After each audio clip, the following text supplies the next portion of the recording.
Meet me on the softer side. Meet me on the softer side. Softer side of your heart. Hi there, and welcome to the Skylight Books author reading series. You can find out about this and all of our other author events at www.skylightbooks.com, where you can also browse our inventory as well as order books online. You can also follow us on Twitter or even be our friend at facebook.com. If you'd like to talk to a real person, we can be reached at 323-660-1175.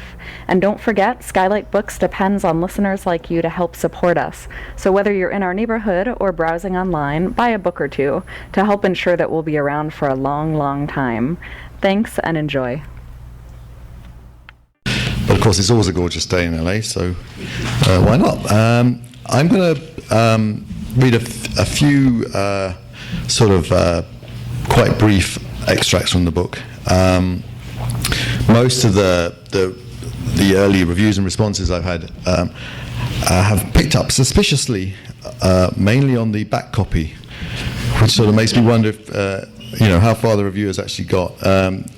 Some of them maybe have read the introduction and the conclusion, but it's actually the book has quite a lot of scope, and it goes quite sort of wide in terms of what it covers. And so I'm going to try and read bits that reflect some of the other things in the book, apart from there's the deliberately inflammatory stuff about are we running out of past, and are we heading towards a cultural ecological catastrophe where pop history is exhausted.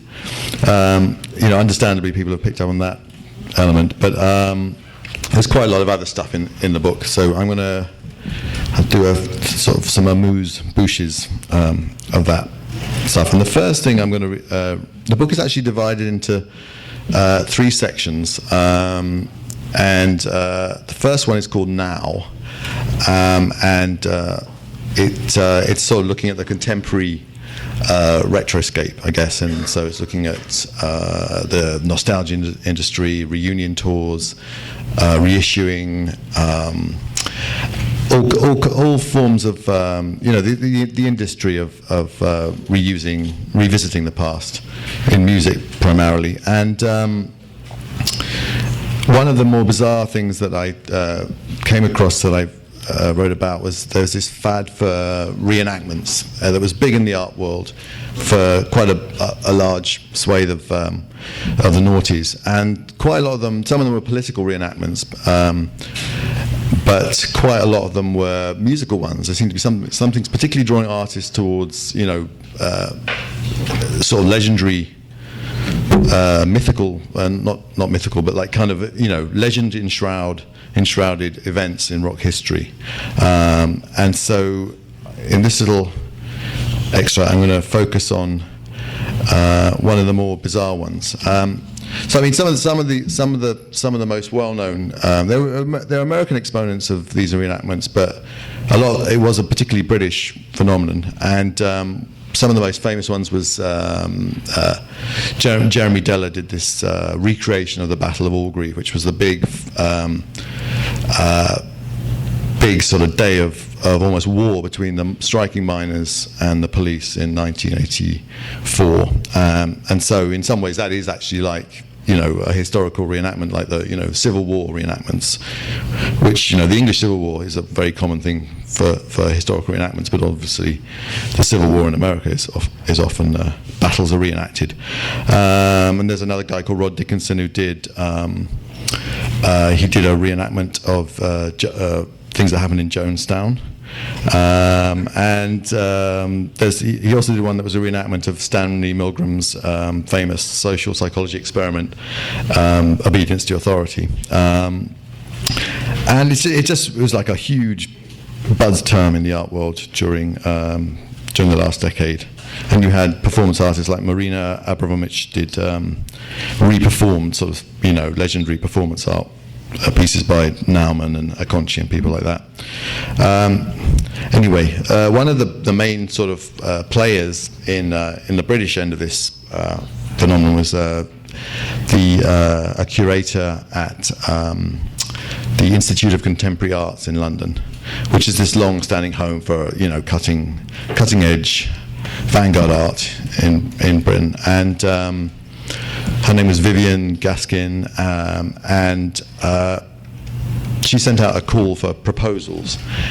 One of the pieces she commissioned was British artist Joe Mitchell's recreation of Concerto for Voice and Machinery, a legendary January 1984 performance at the ICA, Institute of Contemporary Arts, by members of the infamous German metal bashing outfit Einstürzende Neubauten, which had escalated into an audience riot. The idea of restaging the event, complete with a disorder, in the very same auditorium at the ICA, had a conceptual neatness that was irresistible. So this event that Joe Mitchell did was called Concerto for Voice and Machinery 2, and it was a meticulous attempt to recreate the original event, which primarily involved members of Einstürzende Neubauten playing their usual unconventional musical instruments, power drill, angle grinder, cement mixer, and so forth, with contributions from various industrial music fellow travellers, such as Genesis P-Orridge. Accounts vary widely, but the performance appears to have gotten out of hand, with someone, a member of the ensemble or an audience member, attempting to drill through the auditorium floor. The audience then got the impression, possibly mistaken, that the ICA officials were attempting to shut the show down, and that led to altercations, shouting, and some low-level destruction.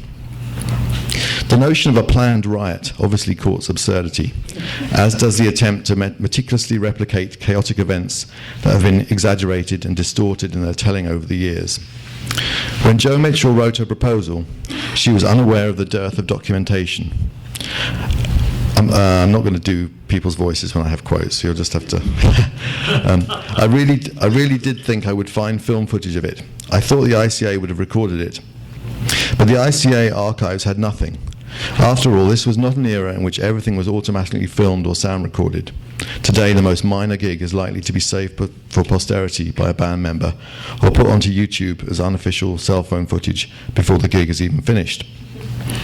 All Mitchell had to draw on were live reviews in the 3 music papers that covered the event, pictures taken by those papers' photographers, and an assortment of wildly contradictory accounts from eyewitnesses. During the year-long process of researching and preparing for the event, Mitchell did eventually get hold of a bootleg audio recording of the event, the 1984 event, and Neubauten member Mark Chung provided her with the score for the concerto. It has 3 movements, basically an intro, and then road drills come in, and chords and voices, and it climaxes with this big finale called Down to the Queen. And the idea here was that as a climax, the group would drill through the floor in the vague direction of the tunnels that are rumoured to exist deep underneath the ICA building, which is right in the centre of London, and these tunnels allegedly connect Buckingham Palace to underground bunkers built as shelter for the royal family and members of the government in the event of a nuclear attack.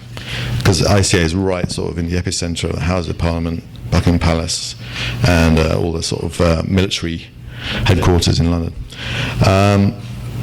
Through the photographers who supplied her with contact sheet images that had never been printed, Mitchell was able to get a sense of who had been the ringleaders and troublemakers in the audience, and to cast and costume actors appropriately. One particularly proactive rioter sported a Mohican, for instance.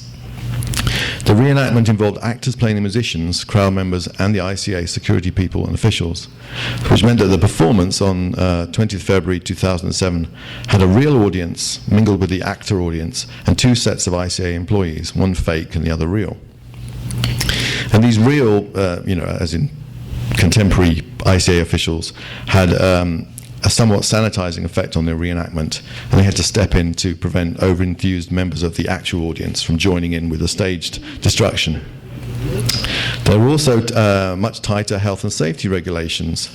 There couldn't be as much dust or smoke as there had been in 1984, and the ICA people even handed out earplugs to the audience because there was a limit on the amount of decibels that were allowed to be used, and the restrictions on the sparks generated by the angle grinder. That actually was all Joe Mitchell speaking, I'm sorry. Another aspect that was oddly dissonant to the original spirit of the event was that Mitchell secured the sponsorship of the equipment rental company HSS Tool Hire. Reenactments are very expensive, she explained, what with all the rehearsals and the cast members. In the photographs I could see all the cement mixers, and they were from HSS, one of the biggest tool hire companies. I needed the machinery for the 3 weeks of rehearsals, and so they covered that, which would otherwise have cost £10,000. Neubauten's chief conceptualist and frontman, Blixer Bargeld, had given Mitchell his blessing and found the whole idea of recreating the concerto to be charming. Although he had actually participated in the later stages of Mayhem in the original performance, he decided not to attend as a spectator for fear of being a distraction and perhaps compromising the temporal integrity of the reenactment. But while today's mellow, urbane Bargeld was tickled pink, I can't help suspecting that the young, amphetamine-wired Blixer would have seen red. For Einstürz and Neubauten were even more fundamentally opposed to the idea of a sort of heritage culture than punk rock had been. Steeped in Artaud, Nietzsche and Bataille, their whole artistic project was fueled by an apocalyptic lust for collapse. The name Einstürzer Neubauten translates as collapsing new buildings. And Concerto for Voice and Machinery was kind of Neubauten's small-scale version of the famous, infamous Sex Pistols boat trip on the River Thames, where they played their new album opposite the House of Parliament. You know, a moment when and then the police boats kind of came and arrested them all. So it's like this moment when rock collides with authority. But then, what does it mean to make that clash happen again? This time with the permission of the authority in question. I've never really seen the point of historical enactments, all that meticulous attention to getting the uniforms right, the cannon smoke. It seems obvious that the simulation of being there fails on every level. You know there's no real danger of death. You know what the outcome is going to be. It's just an exercise in pageantry. Nothing is really in jeopardy. In history as lived, the participants at Gettysburg didn't know that the Confederates were not going to win. Likewise, the audience who turned up for the original Concerto for Voice and Machinery didn't know that the event would descend into chaos. But doubtless these contradictions are integral to the restaging by Joe Mitchell and other reenactment artists. In a way, the impossibility of recreating the event was part of it, she says. Similar sentiments have been voiced by other prominent reenactment artists like Rod Dickinson, the guy who did the Jonestown reenactment. He's described his work as constructing a series of paradoxes, highlighting the contradictions that arise through trying to do something like that, the impossibility of it. So that is in this section where I'm kind of interested in just the contradictions of repetition and how, you know, it particularly comes to the fore with these reenactments where they're tied to an event, which is like this, you know, a rupture in history, and then you create something that is like it can only be a non-event, like it's like dead time. It's a dead time of repetition. Yet it sort of has I guess the polemic these artists are engaged in is they're trying to sort of remind us that events have happened, that, you know, that bring back something of as a simulation of history that's going to reawaken our appetite for history in some sense. Now the second section of this book is called what's it called? I've forgotten. Then, one of the things, you know, when I started thinking about retro culture and whether the current era of retro and pop repeating itself was unusual in some way, obviously I quickly realized that there was an extensive history of revivalism within popular music, and you know, pop has often had a sense of nostalgia for its own lost golden ages. And when I started thinking about it, I remembered that in fact, really early in my own life, I'd come across a bunch of people, young people who had dedicated themselves to sort of being out of time. When I first arrived at college in 1981, probably the most interesting people at my college were these kids who were hippies. You know, this was obviously the new wave era, and they had spurned the last, youth rebellion, and they just preferred hippiedom, and they dressed the part. The guys had beards. They were into the drugs. They were into the music. They played me things like the Incredible String Band, which I was into Heaven 17 and things like that. I was, what the hell on earth is this goofy nonsense? It's now one of my favourite records. But but there was also another guy, as well as people doing the late '60s. There was a whole gang of people dedicated to the late '60s and just living that completely, dressing the part. But there was also this one guy who was on his own, who was dedicated to being a mod. He was just like 1966 was where he stopped, and everything after that was terrible. So after I fell out with the hippies, but I befriended this guy because he was also a very interesting chap. So I'm going to read a little bit about him and what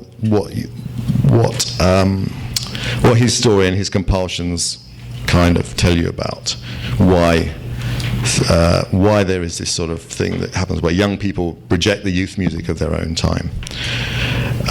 Strangely, the hippies weren't the only people at my college trying to relive the 60s. After becoming estranged from the long hair set, I befriended Zaki, a thin, clean-shaven boy obsessed with a different corner of the decade, 1964 to 1966, the apex of mod music and style, just before the acid kicked in and the caftans came on. Carnaby Street boutiques and Soho cappuccino cafes, sharp-suited young men popping pills and cutting shapes in dimly lit discotheques, all the cliches of swinging England as seen in countless 60s movies and documentaries. Zaki dressed the part, from his chisel-toed shoes, winkle pickers but less pointy, to his Nehru jacket with high-standing band collar. The collar doubly suited him because he was North Indian or Pakistani. I never asked. Our relationship was entirely based around music. Looking so date-stamped and period-perfect, Zaki stood out like a sore thumb at Oxford. Unlike the hippies, he didn't have a crew to roll with, so he probably welcomed the company of someone like myself, whose appearance most likely affronted his sense of aesthetics, but who was keen to be hipped to the glories of 60s UK pop. Zaki had boxes of neatly arranged 7-inch singles, many in original 60s picture sleeves, others in yellowing paper sleeves with jukebox-style cut-out label centres. His view of what was proper and acceptable out of the 60s was tightly policed. The white American 60s, groups like the Byrds, didn't really get a look in, but soul of the Motown and Wilson Pickett type was cool. And he had striking opinions. For instance, he didn't rate the Beatles, in large part because of Ringo, who spoiled the group's image by looking goofy, and who was, he claimed absurdly, a lousy drummer.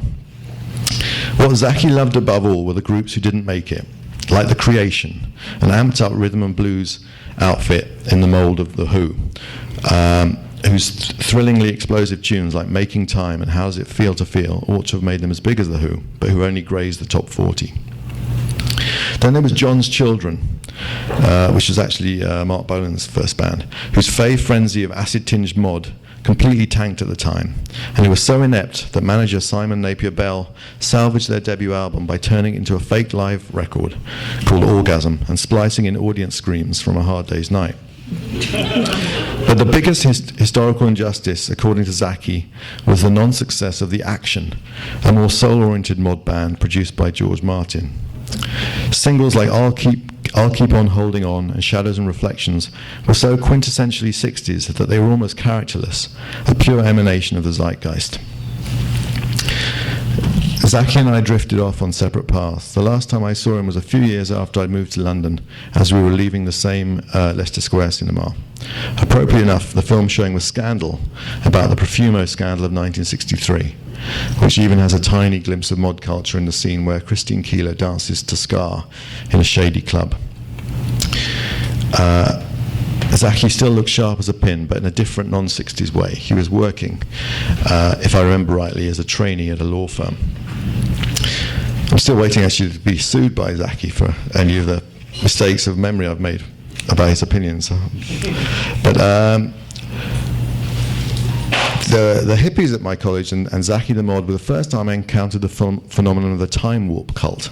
Young people taking a King Canute-like stand against the forward march of pop history. Zaki's special interest in the creation and the action typifies the time warp cultist's drive to correct history. But it's also related to their need to somehow expand the lost golden age, make it last longer. And this trick is pulled off by fetishizing the second and third division groups of the era.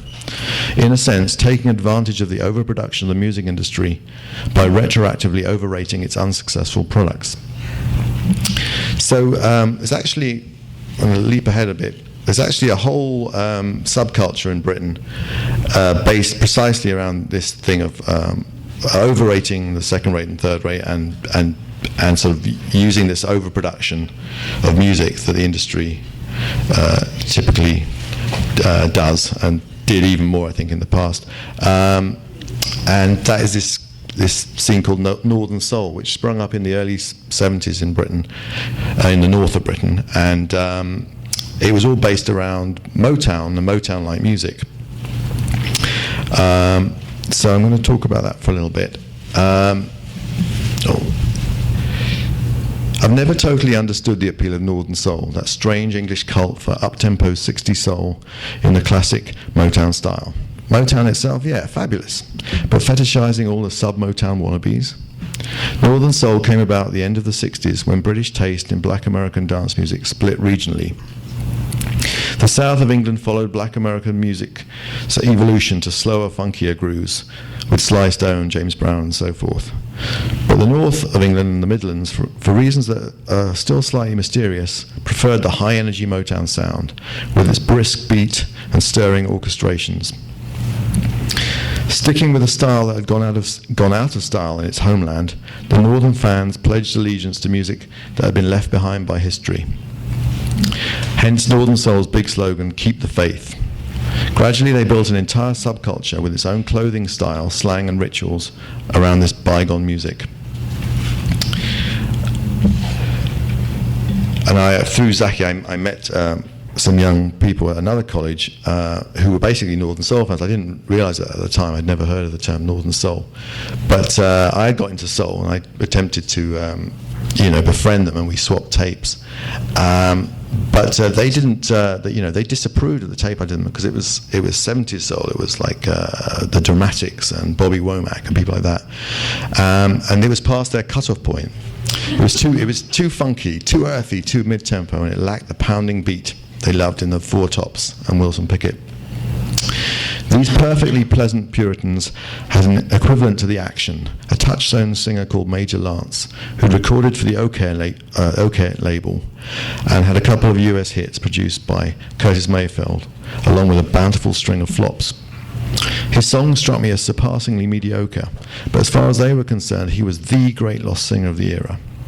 And many years later, I discovered that Major Lance was, in fact, one of Northern Soul's pantheon of God stars. And he was so revered and popular that he actually moved to the UK for a couple of years in the early 70s. The paradox of Northern Soul is that it began as an offshoot of the Mods, which is short for modernists. But in the north of England, the Mods broke with the Mod credo, which was, to keep on keeping up with the cutting edge of black music and Italian style and so forth, and instead kept faith with the sounds danced to by Mods during the movement's early to mid-60s heyday. For Northern Soul fans, this was the unsurpassable peak of black dance music. But DJs and dancers didn't just stick with the classics, the well-known golden oldies. On the contrary, the northern scene retained and intensified Mod's characteristic restlessness, its chase for the latest records. But it did this by redirecting the impulse into the past. So the quest was for new old songs, what DJs and fans called unknowns, discoveries from the vast deposits of Motown-like music laid down during a short stretch of time in the mid-60s. Low production costs and the immense reservoir of black talent in urban America encouraged a host of small R&B labels such as Rick Tick and Wheelsville. In Wheelsville, you can see it's a pun on, it's like a attempt to sound like Motown, or have a name like Motown, to churn out singles in the hope of scoring a hit. A few were regional successes, most flopped. But as a result, there was a staggering amount of decent quality up-tempo soul music still lingering in the world as vinyl singles. And this historical bulge of musical overproduction enabled Northern Soul fans to perpetuate the mid-60s moment indefinitely. Everything about the scene in its early days was a pure extension of mod. So they're into scooter riding, into popping amphetamine pills, and obsessing about clothes. And in the early days, the basic look for young men was 3-button suits fastened at the top button with a single vent at the back. You had Ben Sherman shirts, tight-leg pants. The comb had to be very neatly haired. This is all part of also defining themselves against the late 60s and hippiedom and all how a lot of regular folk looked. It was like like the original mod. Northern Soul was a white British fantasy of American blackness. One face on the scene, Tony Bremner, said, "We wanted to pretend we were black. We danced like we were black." And visiting one of the legendary clubs, the Twisted Wheel, in 1971, Dave Godin, who was a journalist and he owned a record store in London, he coined this term, Northern Soul. So he noticed that people were actually coming down from the north specifically to buy old records. And he marveled at the fluent grace of the dancing, and he noticed that everyone was on the floor was an expert in soul clapping in the right places and with a clipped quality that was just perfect. But of course, this northern fantasy of blackness was completely out of date. In America, the new street style was afros and bell bottoms and garish colours, sort of matching the psychedelic soul and funk that was dominant. Two songs distill the essence of the Northern Soul dream, and both were sung by Dobie Gray. 1966's Out on the Floor celebrates the transcendence over the workaday grind that could be found at the dance club, while 1965's The In Crowd glories in belonging to an aristocracy of sharp-dressed stylists. The song celebrates being ahead of the pack. One lyric goes, "Other guys imitate us," through the cultivation of special knowledge, what to wear, where to go, the new dance steps. And this was the essence of Northern Soul. It was all about, one guy, club promoter, David Thorley, described it as a secret society. And it was actually a way by which working class youths could be elitist, which they could hardly achieve any other way. So normal working class kids would go to dance at the local nightclub in the high street of their town, but Northern fans would actually go on long journeys to specific clubs. They would charter a coach even and go in a group to a club in Blackpool or Stoke-on-Trent, 50 miles away, which is a kind of a prefiguring of what the rave culture would involve, long journeys to these sort of sacred temples of music. And one irony was that the Northern Soul fans were so obsessed with secret sounds and these sort of unknowns from the past, secret knowledge, that they thought of Tamla Motown itself as too commercial, which is basically common knowledge. It wasn't anything you could be elitist about. And in fact, one other term for Northern Soul was, in the early days, was rare soul. And people started to hunt down these singles and pay increasingly astonishing amounts. For instance, there was a guy who ran a cigarette kiosk in Blackpool, but he had called Gary Wilde. He had a box of rare soul singles at the back, and in 1968 he was selling these for £5, which was actually the entire week's income for your average working class youth in those days. So basically, as I mentioned earlier, the record industry is predicated on overproduction and waste. The bulk of its products don't get bought, and most of its signings fail to deliver a return on the investment. Northern Soul found a strange liberating gap within the system. It transformed redundant waste into the knowledge base and means to bliss of a working class elite. And at the Northern Soul club nights, which went on all night, you'd actually get like a market spring up on the edge of the dance floor, where a lot of the focus of the night was dealers, like either trading records or selling them at huge prices. So by the early 70s, the rarest singles would be going up to about £50, which is a couple of months' wages. And then Northern Soul became like a scarcity economy. The whole the rarity of the records governed the status of DJs and the competition between clubs and what ruled the dance floor. because if a DJ had a record that no other a rival DJ had and that fans couldn't find, the only way to hear it was to go to that club. So there's a kind of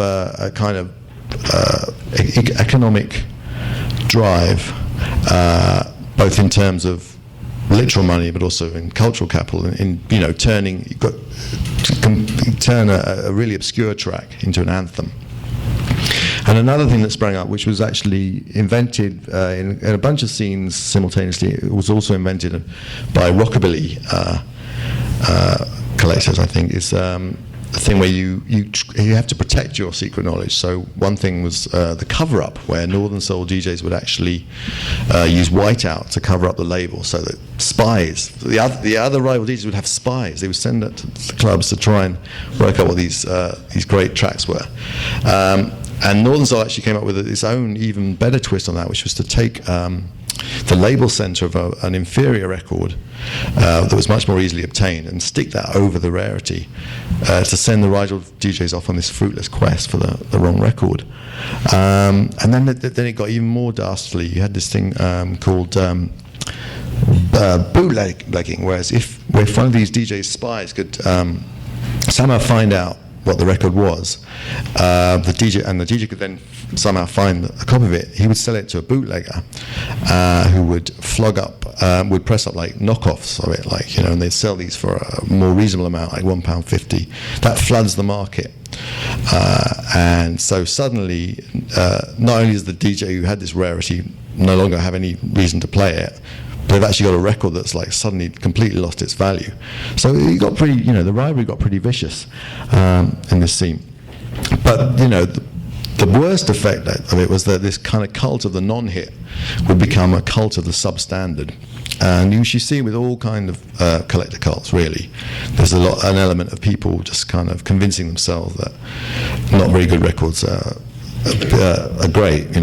Everyone has an incentive to do that, really. The dealers, the collectors, but Northern Soul really took it further than most. And by the end of by the middle of the 70s, people, the more clear-eyed members of the scene were complaining about that. But by that point, the scene had actually, had gone a long way from mod. I don't know if it's worth looking on YouTube to find footage of Northern Soul, because by the mid-70s, particularly this place called the Wigan Casino, it had become this bizarre subculture. The dress had changed. It wasn't mod anymore. People were wearing these kind of singlet vests and tank top sweaters and these really strange pants that are all baggy around the legs because it's good for dancing, but they're very tight-waisted and butt-hugging. And everyone's doing these weird dances that kind of like they're very balletic and athletic, like front flips, high kicks, leg splits. And because of that, they developed a whole bunch of rituals. You would go to the clubs with a big bag, a holdall with a change of clothing, because these are all-night affairs. You get very sweaty.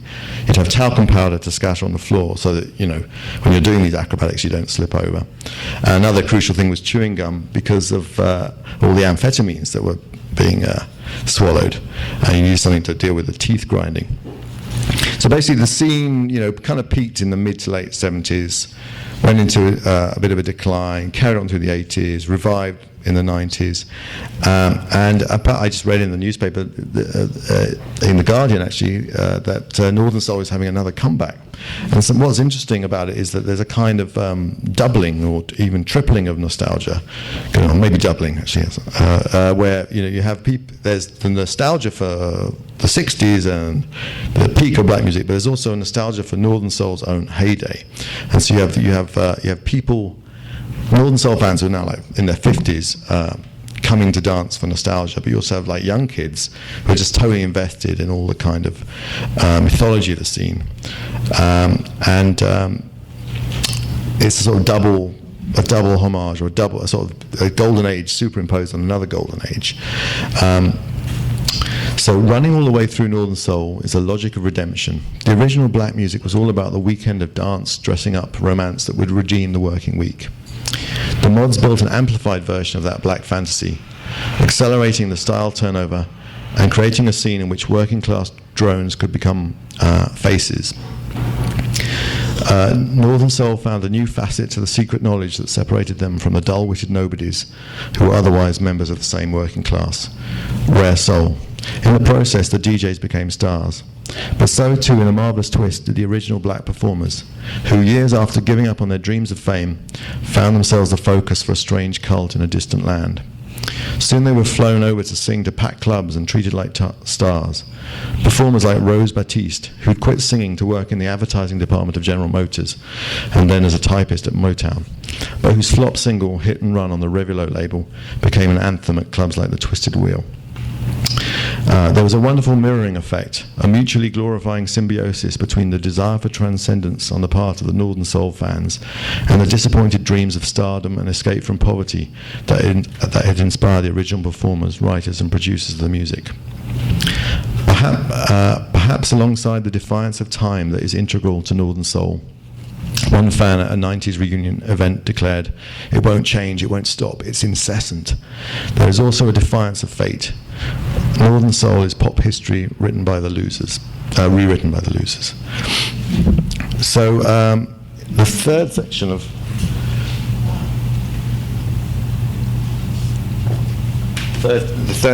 Retromania is called Tomorrow.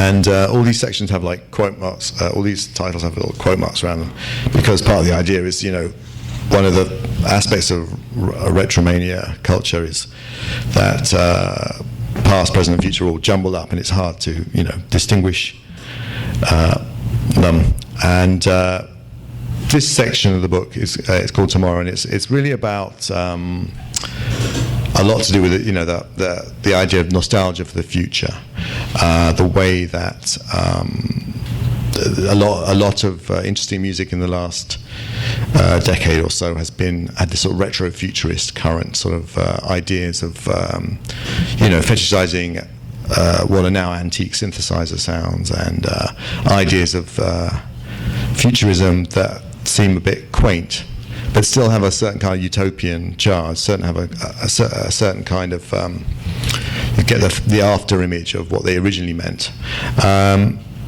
And in this last passage, I'm going to talk a little bit about the genealogy of this concept, nostalgia for the future, which I found was very hard to source. Like loads of people have used that term, and seem to come up with it independently, including Richard J. Daley, the mayor of Chicago, once said that people should be nostalgic about the future. The phrase and concept seem to have a particularly strong resonance in the context of music. The first time I noticed it was in a record review by the musician and critic David Toop, describing a peculiar, poignant yearning that infused 90s electronic music made by outfits like the Aphex Twin. Later I came across an earlier quote by Toop's ambient music peer Brian Eno, who in 1989 described the video paintings like mistaken memories of medieval Manhattan that he'd made in the early 80s as stirring in me a sense of what could have been, a nostalgia for the future. But then there was also the Buzzcocks 1978 song Nostalgia, on which Pete Shelley sings, sometimes there's a song in my brain, and I feel that my heart knows the refrain. I guess it's just the music that brings on nostalgia for an age yet to come. It could be, though, that Toop, Eno, and Pete Shelley all got the idea, directly or indirectly, from the critic and composer Ned Rorem. In the text for a 1975 music catalogue, Rorem argued that music, in contrast to pictures or words, does not deal in facts, that is, in associations, which by their nature concern the past. Yet music is associative. Of what? Music is the sole art that evokes nostalgia for the future. As a music obsessive who privileges that art form above all others, I like the boldness, the patriotism of Rorem's claim. I wonder if it's actually true. More to the point, I'm not exactly sure what he means, that music's abstraction expresses all those unclassifiable and contradictory mixed emotions that we can't articulate, that music's truest yearnings are impossible in revolt against the real. It's perfectly likely, even probable, that Ned Rorem came up with the phrase all by himself. But as it happens, someone else got there first, the Portuguese poet Fernando Pessoa, who scribbled it down at some point in the early decades of the 20th century, in the notebooks that would eventually see publication in 1982 as the Book of Disquiet. One of Pessoa's major preoccupations as a writer was boredom, or tédio in Portuguese. In a passage describing the oppressive ennui that descends upon him during late afternoons, Pessoa writes of a feeling worse than tedium, but for which there's no other name. It's a feeling of desolation I'm unable to pinpoint. The physical universe is like a corpse that I loved when it was life. And yet what nostalgia for the future if I let my ordinary eyes receive the salutation of the declining day. I don't know what I want or don't want. I don't know who I am or what I am. Like someone buried under a collapsed wall, I lie under the toppled vacuity of the entire universe. As with Nostalgia by the Buzzcocks, a group whose career started with a song entitled Boredom, there's a longing to escape to an absolute elsewhere, the non-place or utopia of a desire that can't be defined, because any realization would always fall short of the ideal. Nostalgia can project the absent ideal into the past or into the future, but mainly it's about not feeling at home in the here and now, a sensation of alienation. In recent decades, nostalgia for the future has gradually lost its vagueness and become tied to a specific fixed idea, an archaic and sometimes comically ossified idea of what the future is going to be like. It's become a retro-futurist emotion. Those sensations of wistfulness mixed with irony and amazement offset by amusement that are induced by old science fiction movies, modernist cookware and furniture from between the two world wars, and images from the 50s and 60s world fairs with their exhibitions of technological innovations and scientific breakthroughs. Looking at all these bygone projections into the future, which is actually our present, you can still faintly feel, as a kind of after-image, the awe that was stirred by these technological marvels and stark modernist ziggurats. But it is coloured by the hindsight knowledge that very little of this became reality. Alongside the world's fairs, probably the most influential source of popular culture notions of what the future would look like was Disney's Tomorrowland. At the opening ceremony in 1955, Walt Disney described Tomorrowland as an opportunity to participate in adventures that are a living blueprint of our future. And he hailed today's scientists for opening the doors of the space age to achievement that will benefit our children and generations to come. Some of these scientists, including Werner von Braun, the man responsible for the V-2 rockets that bombarded London during the final stages of World War II, and later a key figure at NASA, actually worked as technical consultants in the design of Tomorrowland. Alongside Rocket to the Moon, Astrojets, Autopia, and a monorail, Tomorrowland featured corporate-sponsored attractions such as the General Electric Carousel of Progress, the TWA Moonliner, and the Monsanto House of the Future. The latter was made almost entirely of plastic, the material of the future.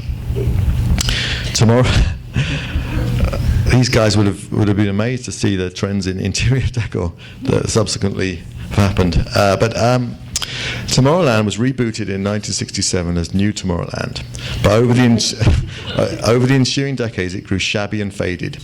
So in 1998 it was remodeled as a classic future environment, in the words of the Disney press release, a museum for now kitschy, quaint notions of the future. Reporting on the relaunched Tomorrowland for Time, Bruce Handy opened with the quip, "The future isn't what it used to be." Attractions included the Astro Orbiter, which PJ O'Rourke joked was built in a style that might be called Jules vernacular. Intriguingly, though, this new ironic Tomorrowland didn't play well with the public, suggesting that retro-futurist irony was still at that point a minority sensibility, appealing to the kind of sophisticates unlikely to visit Disneyland. That's a bit of a snobbish comment, isn't it? But anyway, the next bit is about how despite being rather sophisticated myself, I did go to Disneyland because I have some children who are in the audience, and me and my brother, who's also in the audience, we all made the trek out to Anaheim. My consolation for the bad food and the sharp pain in the wallet was that I would get to see what had become of Tomorrowland after it had abandoned both futurism and retrofuturism. I was going to try and write off the visit, but I thought the IRS would just not accept the receipts for Disneyland as research purposes. Tomorrowland did not disappoint, in the sense that it was even more disappointing than I'd imagined. For the most part, it was overrun with movie-franchised attractions, like a Buzz Lightyear ride and a Star Wars training session for kids to be junior Jedi Knights, jousting with lightsabers. Instead of Monsanto's House of the Future, there was now the Innoventions Dream Home, a lackluster and desultory showcase for domestic entertainment technology that seemed at most a year or two ahead of the Radio Shack mainstream. After being greeted at the entrance by a vintage-style robot that could have stepped off the set of a 50s sci-fi movie like Forbidden Planet, we reached the first display, an array of allegedly futuristic musical instruments made by Yamaha. A bleached blonde went through her strained perky patter for the umpteenth time that day, encouraging children to have a go on a sort of keyboard guitar that could be made to sound like a koto or a dulcimer, and to take turns bashing the drum kit, whose pads triggered samples like a man's laugh or a lion's roar. That was similar to things I'd seen bands like Disco Inferno do in the mid-90s. She also demonstrated a microphone that could pitch shift your voice from mouse squeaky to slowed down ultra baritone. Again, no great shakes. Further inside the dream home, whose decor of fake wood panels and dingy tones of beige and fawn reminded me of a motel chain or a convention center, there was moving image wall art in old-fashioned picture frames, a coffee table with an inlaid video screen on which you could piece together a virtual jigsaw, and a wall-sized movie screen that was really not that much bigger than the flat-screen TV in our Los Angeles hotel. It was all desperately uninspiring and lugubrious. P.J. O'Rourke, a wonderstruck child fan of the original Eisenhower-era Tomorrowland, argued that this new incarnation was not so much the fault of the Disney culture as the fault of our culture. We seem to have entered a deeply unimaginative era. The problem isn't an inability to innovate, it's an incapacity to come up with visionary goals to aim for. The future promised by the Innoventions Dream Home heralded only slight increments of convenience and vividness to our lives as consumer spectators. So that's the three little samples of Retromania. And if anyone has any questions, I'm happy to answer them. Yeah, just curious, talking about music.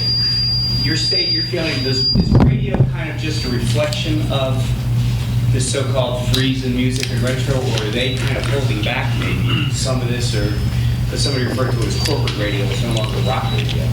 Do you feel we're not hearing new things, or do you don't? Well, most of the stuff that I hear on the radio, I mean, innovation in pop music is always contextual, so a lot of the music that you hear on mainstream radio now might be new to American mass audience. I don't know, but it sounds a lot like 90s club music from Europe to me. And I think that stuff did get into the American mainstream. Madonna did Ray of Light, which was inspired by trance, and that was in the late 90s. So, most of the stuff I hear on mainstream radio is seems very familiar to me, But one of the polemics in my book is also that the alternative scene is just as oriented to the past. There are, I could list quite a few bands I think of as innovative or doing relatively fresh, striking things, but there has been a big shift in the last 10 years, particularly amongst the people who you would have once associated with wanting to be a vanguard, where it's very much bound up with the hipster sort of vanguard of music is very much like archaeological. It's very much like kind of, I've interviewed this label based in LA called Not Fun, and they use this hip hop term, digging in the crates, to describe how a lot of the bands on their label and their scene kind of operate. It's like looking for things that no one's thought of. To rework or revive, and it's almost like I almost feel like the idea of the future or the unknown, which is explored further in that chapter I was reading from. I go on to talk about parallels between the space race and music in the late 20th century. I almost feel like the past has displaced the future as a sort of thing of romance, and you can see that with things like steampunk. You can see it with the success of books and TV, like Games of Thrones. All these kind of, that's not literally the past, but it's a sort of postmodern mix of pastness. It's almost like it's almost like the future isn't even a thing to think about, when we were driving, I was listening to all these dance songs, and there's a whole bunch of songs that are all basically, the idea is I'm going to dance like it's my last night, like it's till the end of the world. There's one called Last Night, I think, or Last Time or something, where he's just going to drink so much that night because he's going to act like it's the last time of his life. There's another one, give me everything tonight because I can't promise you tomorrow. And I wonder if that's related to, the whole, it seems somehow part of the culture that's, we have the debt crisis, we have all these things where the future just seems very precarious, and no one has a positive picture of it, do they? So I think that's one of the reasons why the future is not something that perhaps music is preoccupied with. But also, the past is more available to draw on as well. One of the things that I talk about in the book is just that it's never been so accessible so instantly through the internet, through YouTube, through all these things. So that's another reason why I think musicians are excited by the past, and trying to find things that no one else has tweaked or tinkered with, Yeah. One thing I found was curious about Retromania was I think of Rip It Up and Start Again, your previous book, and also a book like Energy Flash. And I think Retromania is kind of unique in that both of those books are kind of celebrations. Yeah. And there were critical things within it, but this is the first book kind of about something that you're both ambivalent about, and also ambivalent about your own participation. Yeah. Well, I think of it as kind of being like an ambivalent indictment, if such a thing can exist. It's kind of, and there's a lot of self-critique in it as well. There's chapters about my shameful record collecting and excessive downloading and all this kind of stuff. Not entirely about them, but it crops up. That would be tedious, a whole chapter on my hard drive. It's definitely unusual. It's not primarily enthusiasm driven in the sense of I have written these books before that kind of are very much championing a kind of music or based in fanatical love for it. This is more curiosity driven. It's more like I'm kind of bemused by how we reached this point, and investigating it. Doing a little bit of navel gazing here and there, it's definitely. I think usually with my other books, often people, and I hear from people about them, they say things like, "You bastard! I've spent so much money because of your book," because they've gone and bought records from it. I think that might happen because I do actually. There's quite a lot of retro-oriented acts that I enthuse about, and even writing on the crammed, say, or garage punk. I have a whole thing on the garage punk revival, which I was caught up with in the 80s. It might make you want to check the music out, but I don't think the primarily thing is I'm going to go out and buy loads of records, which was a side effect of the other books. People tell me anyway. Is that challenging when you're writing? Process? Not really, because I was so interested in the topic, and also it just goes off in so many directions. There's so many things I had to leave out, so many angles. Because if you think about it, the past, the whole idea of the past and music is just infinite. Not infinite, but there's like a lot of things you could do with that. I mean, for instance, I could have written a whole thing on nostalgia and music as a subject of music, Penny Lane or whatever, but I just didn't have the space to do that. So there's endless permutations. So I didn't find it challenging, but I realised that it would. That some people do seem to prefer music books that are, enthusiasm driven. I don't know why, but And a lot of people seem to like books that they agree with. It's like weird. I like to read books I disagree with, so I've written a book for people to disagree with. Right.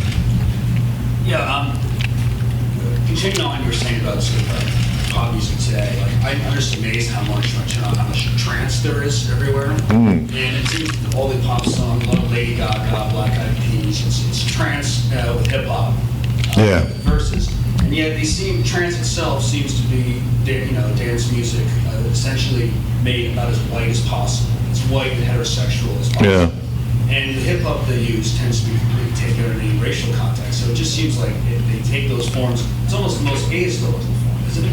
Yeah. Maybe that ahistoricality is something related to this apocalyptic thing as well. Maybe it's music just that's for this.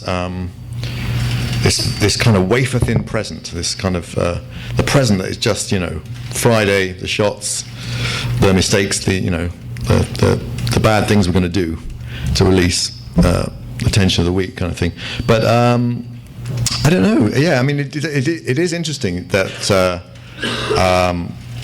I had always thought, like you, I'd always thought of trance as the least black of all the music that came out of house and techno. It was most Europeanized, and but I think for some reason it's also become like the Esperanto of world music. Like it's and in fact in the original trance heyday in the late 90s, there was a series of compilations called Global Underground, and every one of them was set in a different city. Like it'd be like Sao Paulo for one CD, Sydney another one. It was, but the whole point was the music had nothing to do with that city or country. It was like this trans-global music that had no real sort of place of origin, and the audience. That almost seemed to be the fantasy the audience was part of, was this sort of jet set music. The DJs were jet setting to these gigs all around the world and playing this music that seemed to come from no place. And I think that's really I think actually, I don't know this, but I think one of the reasons why, speculatively, I think one of the reasons why producers in this country have gone for this sound is that it's a way of having a record be a success in so many markets. And perhaps there was a point where domestic sales were enough, domestic returns were enough that they could do a more sort of R&B, hip-hop kind of vibe. But now they're just thinking like, got to maximize the streams of revenue, and the way to do that is with this kind of international sound, which is trance. Because it plays every country, virtually every market in the world. I think that's sort of the bottom line, basic dance floor effective sound, isn't it? But it is weird because I have this big history of going to clubs in the 90s, and I'm always driving with my wife, and I'm just like, this tune is like this could have dropped in some club as a peak hour tune that we went to before we had kids. Any other questions? Where do you stand on songs like Blur and Pulp recording? Do you think it's saying we can't do anything better in the future, or is it passion in part of bands and the label? I think in Blur's case, I don't really know. I don't know what their motives are, but I think I never used to be a big fan of Blur, but I've had a grudging respect for Damon Albarn just because he has kind of done interesting things, and all kinds of, did Gorillaz, he did The Good, the Bad and Queen, which I thought was great, and a whole bunch of interesting projects, and sort of kind of reinvented himself as this David Byrne figure. So I imagine probably if in his case he's reformed Blur more out of loyalty to his fellow bandmates, and perhaps into a sort of response to just the fact there is this demand, this sort of popular affection for the band. So I can't feel too judgmental about that. And in Pulp's case, they're a favourite band of mine, so it's hard for me. And Jarvis Cock, who's a good bloke, and had me on his radio show, so I'm not going to. I think it's fine. I mean, obviously, it's always weird when there's been a band that you've loved and they seem also epochal in some way, like Pulp in the UK, especially with Common People. It was felt like a really epochal song, didn't it? It was a hit. It meant something. It was they seem to matter. And then it's always weird when a band like that, reforms and comes back, and there's a little bit of, I don't know, sadness about it, I suppose. But I got over the fact the Sex Pistols reformed and toured, so I don't get sort of crushed by it. But I'm not sure I would go and see them myself. Like, I didn't go and see My Bloody Valentine because I'd seen them so many times at the time and written about them, and I also knew they'd be playing the same set, and they would do the 20-minute noise thing they do and You Made Me Realize, and it would just be weird to relive your own past. But I guess it just, I think the thing is that it reflects popular demand, and promoters make them offers they can't refuse, and it just also the other thing is with rock and pop, they're terribly cruel industries, aren't they? Like artists do this great work, and then perhaps they find it hard to sort of reinvent themselves after the fourth album or something. But by then they're only 29. What are they supposed to do with the rest of their lives? Are they supposed to just shuffle off and not embarrass us? So I kind of have a lot of sympathy for. I think the music industry is very, very cruel, and there's all the people who don't make it, and then even the ones who do make it have all kinds of issues about reinventing themselves, not wanting to be a sort of cabaret nostalgia act, but eventually they need to pay the bills and that. So I don't judge it too much. I just find the accumulation of it, the fact there's so much of this reunion tours and festivals where the lineups are like half old bands. It's just a bit depressing, I think. I find, but I couldn't be too hard on any individual instance of it, because everyone has their reasons, and their bills to pay and stuff.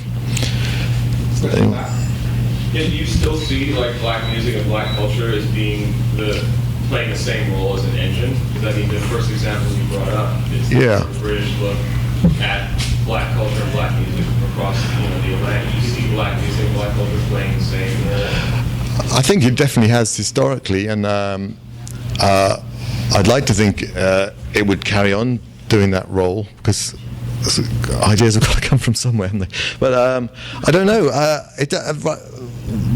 My sense is that it's.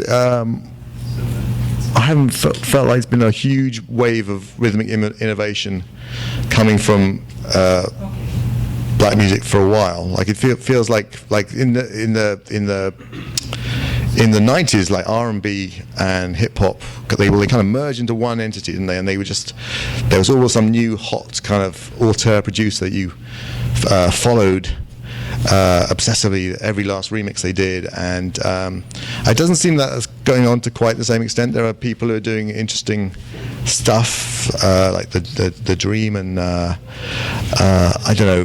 But there doesn't seem to be a sort of revolution, a rhythmic revolution every couple of years in the way that it felt like there was. Dubstep? Dubstep's kind of come up with some good stuff.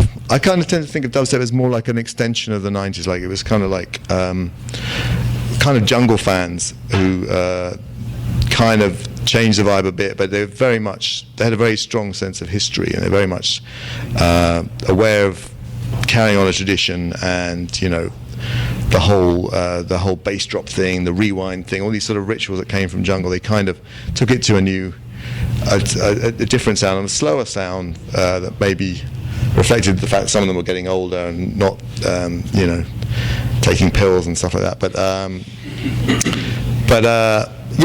I would certainly agree. If anyone wanted to say, well, what about dubstep? I would say, that's definitely been a zone where interesting ideas have come from in the last 10 years. Like black people have changed? I don't know. I don't know. Well, I couldn't say, but one thing that I do say in the book, and I'd be interested if you had a different perspective on it. I do argue that retro and vintage chic seem to be very white middle class aesthetics on the whole. Like I was really struck. There was a Snoop Dogg video that was retro, and I was like really struck because it was unusual. It was like he was all dressed in, I don't know, bell bottoms, and he was like some sort of out of space funkadelic kind of figure, and his hair was all in a period style, and it was kind of camp, and in a way that you didn't really expect. That sort of, it was kind of similar to things that have just been the norm in hipster white music forever. That sort of sense of playing with pop cultural cliches, but it was striking because was the first time I'd ever seen it, and I think there are like sort of golden age hip hop groups like the Cool Kids, right, and a few other groups that sort of play on this idea that going back to the late 80s, but they're pretty unusual in hip hop, I think. There doesn't seem to be, or even though the hip hop is obviously based around reusing and recycling bits of the past to quite a large degree, and has a sense of its own history and a black music history. It doesn't seem to have yet, anyway, retro as part of its makeup. I don't think. What do you think? Is that true? I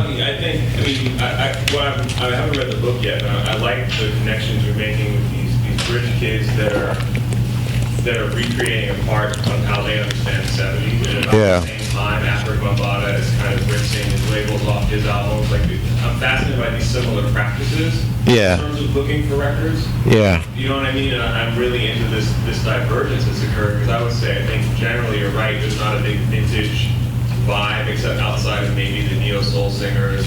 Oh, yeah, that's true, yeah. And kids like D'Angelo studying, so these guys like in the Roots and Questlove, they study it, but they don't always advertise what they've studied. So I think that's kind of an interesting difference, and like Dilla will go back and rebuild bits and pieces of soul, but it's not the same as that sort of recreating, you know what I mean? There's not the same sense of like citations and in the music, like whether it's almost like a citation or a kind of a very heavily signposted reference point, which has been a thing in alternative rock for a long time, and it's escalated. But you can trace it back to things that Sonic Youth did in the mid '80s, where they would have references to the year 1969. They had a whole bunch of things they did that was based around that year as a particularly significant year when the psychedelic trip went dark and went apocalyptic.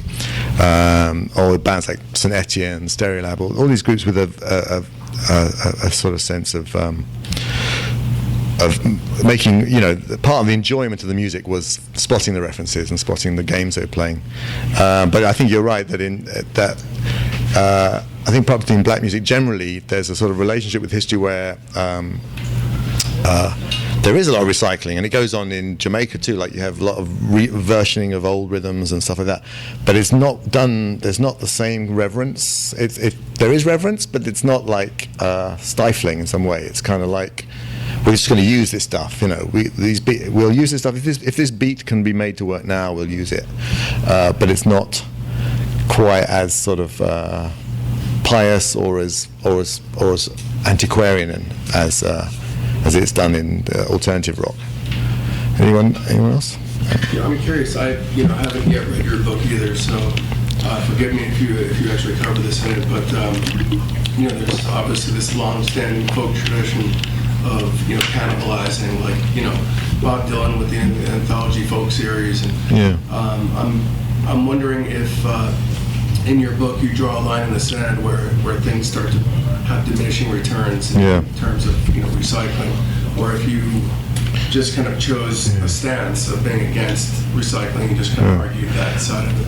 Well, not really at all, because actually, one of the things that some of my most favourite musicians of ever, but also particularly in the last 10 years, have been groups who do rework the past in interesting ways, or seem kind of haunted in some way, like the ghosts of the past somehow pass through their work in interesting ways.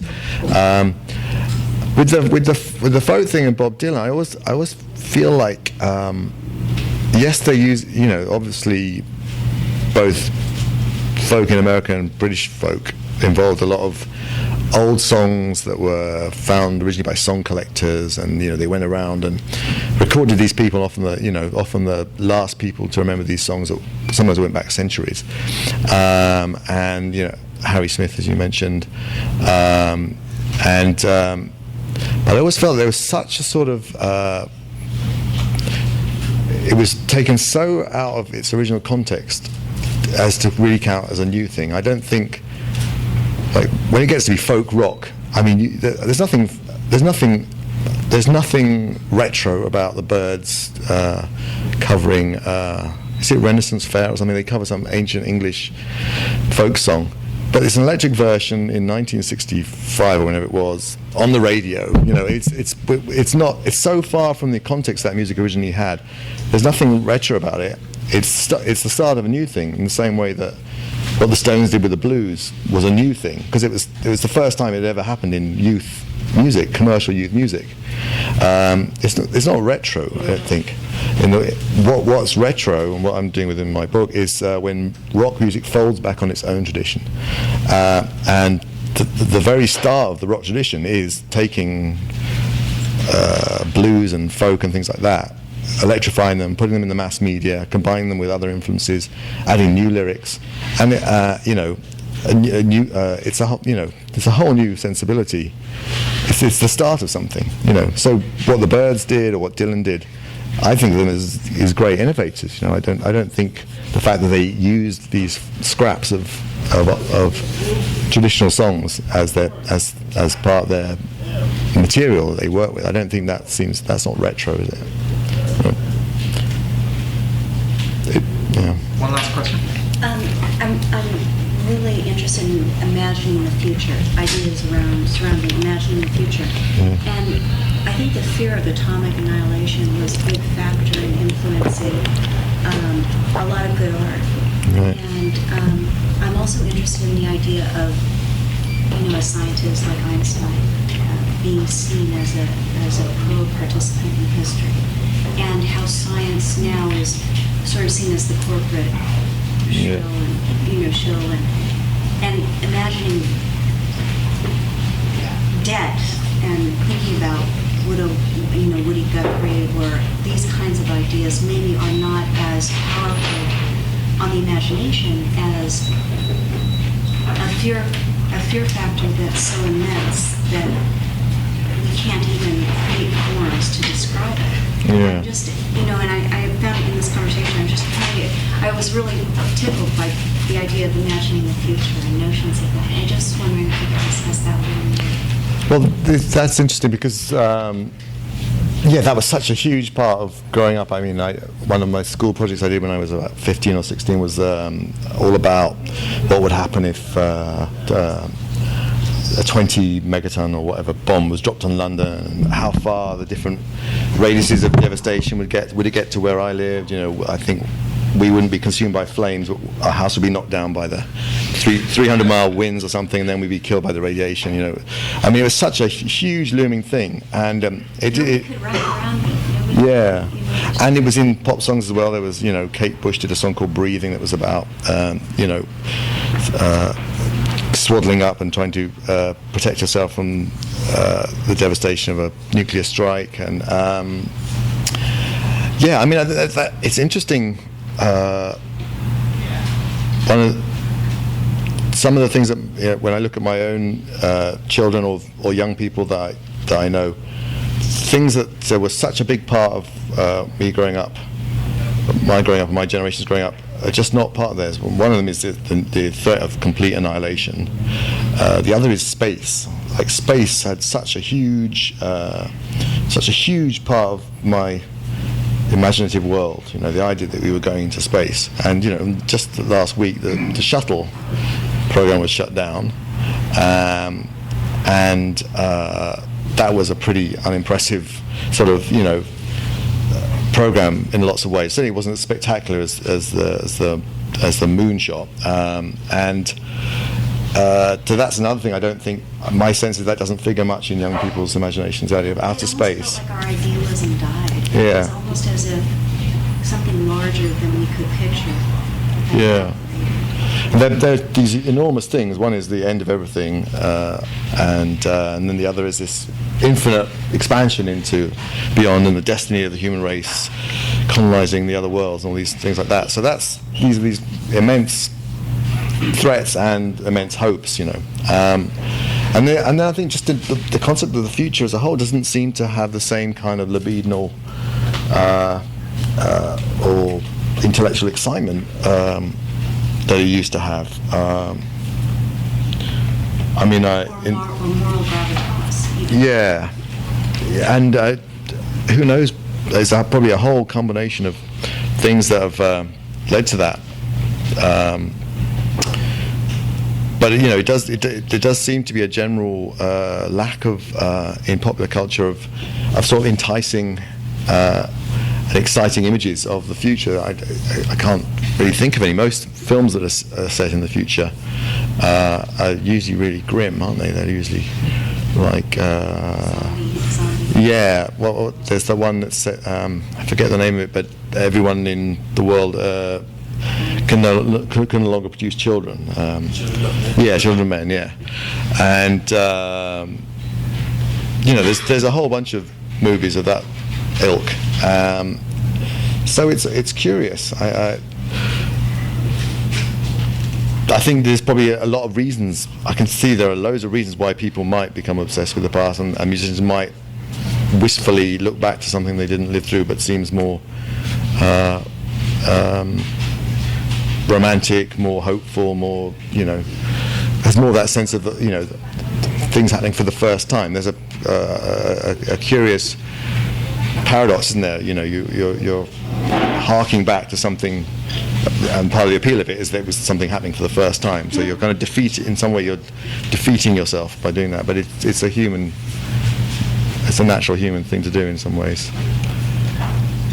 Thank you very much.